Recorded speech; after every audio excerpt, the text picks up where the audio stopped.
cet exercice avec la cheminée, il est assez difficile. Et donc pour faire cet exercice que j'ai fait, j'ai dessiné un croquis sans mettre les mesures dessus. Vous comprendrez pourquoi. Et si on veut calculer la masse de cette cheminée, on nous dit que la masse de 1 cm3 de briques vaut 1,8 g. Donc il faut déjà qu'on trouve en fait le volume de briques qu'on a ici. Puis ensuite, on pourra calculer la masse. Alors, comment calculer le volume de briques? Alors, on va déjà considérer que cette cheminée, elle est pleine. Donc, on peut la découper ici en deux parties. Donc, je la découpe ici, comme ceci. Puis, comme ça, on a deux solides qu'on connaît. Ici, en haut, ce volume, c'est un solide, c'est un parallélépipède rectangle. Puis celui-ci en bas, c'est un prisme droit dont la base est un triangle rectangle.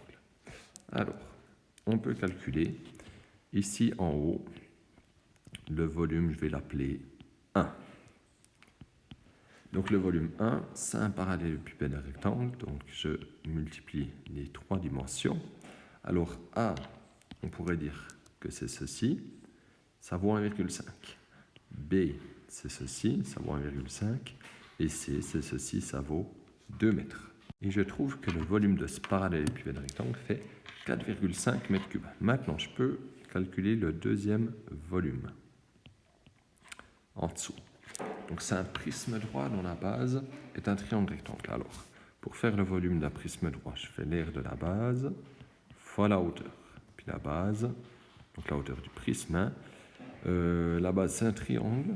Donc, je fais base fois la hauteur du triangle divisé par 2 fois la hauteur du prisme. Et il faut que je calcule tout ça. Alors, dans mon triangle ici, qui équivaut à la base, je pourrais dire la base du triangle, c'est ceci. Donc, je le retrouve ici en haut, c'est 1,5. Ensuite, je dois multiplier par la hauteur du triangle. Donc, je peux dire c'est ceci la hauteur du triangle. Mais ça, on ne l'a pas, cette donnée. Par contre, regardez ici en haut à droite. On sait que tout ça, c'est 3 mètres.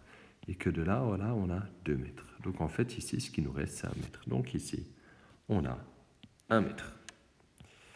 Donc, divisé par 2 fois la hauteur du prisme. Et la hauteur du prisme, c'est la distance entre les deux bases. Donc, on a un triangle ici, un triangle derrière, on ne le voit pas bien. Et la distance entre les deux, c'est ceci. Donc, c'est 1,5 mètres. Et on calcule ce volume. Et on trouve donc que ce prisme droit à base triangulaire, ici, on a un volume de 1,125 mètres cubes. Donc, qu'est-ce qu'on peut dire? On pourrait dire que le volume plein, c'est la somme des deux autres volumes. Et on trouve donc que ça fait 5,625 mètres cubes. Mais le problème ici, c'est que notre cheminée, elle a un trou à l'intérieur.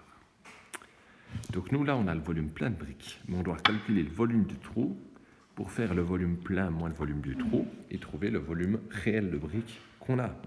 Alors, on va dessiner ici, à l'intérieur, le trou, comme ceci, en jaune.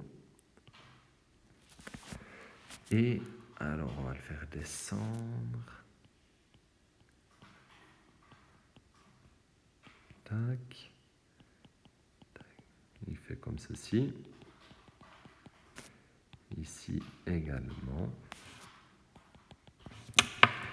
Et là, nous, on doit calculer maintenant ce volume de trou. Alors, je vais redessiner en dessous pour qu'on voit mieux. Et en fait, c'est presque comme la cheminée avant, sauf qu'on a maintenant des autres dimensions. Donc, je peux de nouveau le découper ici en deux parties. Et je peux calculer ces différents volumes. Donc, ici, je vais calculer, je vais appeler ça le volume 3. Donc, c'est le parallélépipède rectangle. Pour calculer le volume, je multiplie par les trois dimensions, mais cette fois, elles ont changé. Cette dimension ici, regardez bien.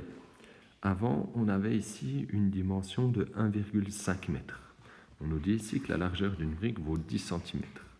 C'est-à-dire donc que ici, mon trait rouge, c'est 10 cm. Ici, c'est 10 cm.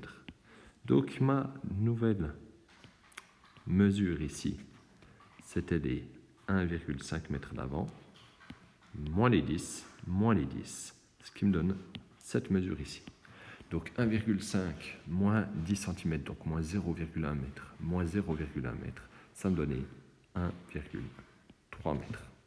Cette dimension ici, pareil, c'est exactement comme avant. Donc ici, j'avais 1,5 mètre, je dois enlever 10 cm ici et 10 cm, donc ça me donne également 1,3 mètre. Et maintenant, on doit se poser la question de la hauteur ici. Bon, en fait, cette hauteur ici, elle n'a pas changé. Elle n'a pas changé parce que je n'avais pas des pierres ici. Donc ici, j'ai toujours, comme avant, 2 mètres.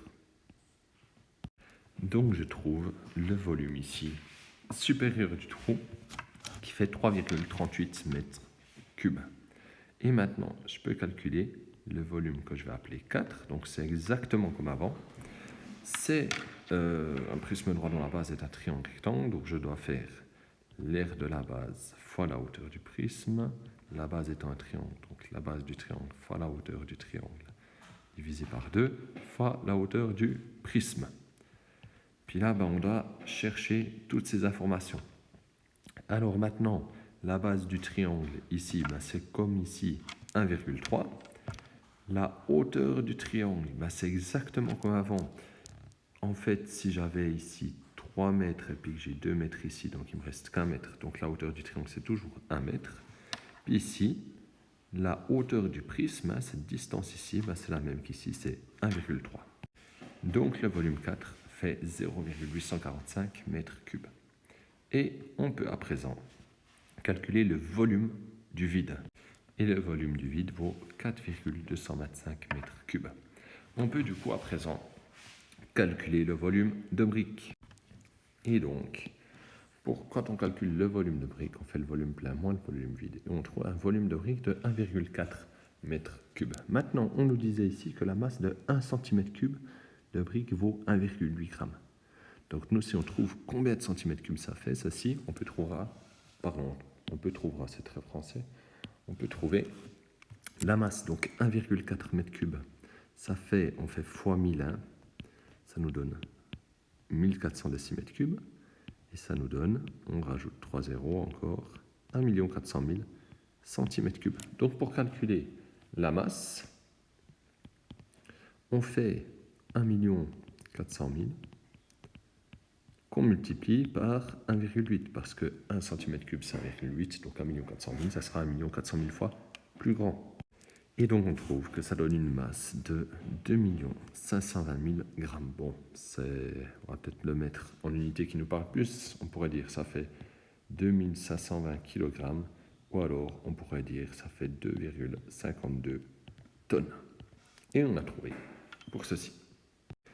Pour le B, je ne vais pas vous refaire tout le développement, mais c'est exactement la même chose qu'ici, sauf qu'ici, on aura 2 mètres de plus. Donc tout ça, ça fera 4 mètres. Donc attention, hein, ici par exemple, cette longueur, ça ne changera pas. Cette longueur, ça ne changera pas. Par contre, ici, on a 4 mètres, 4 mètres, 4 mètres, 4 mètres, ici derrière. Et on fait exactement le même raisonnement. Et en faisant le même raisonnement, on trouve qu'on a un volume de briques qui vaut 2,52 mètres cubes.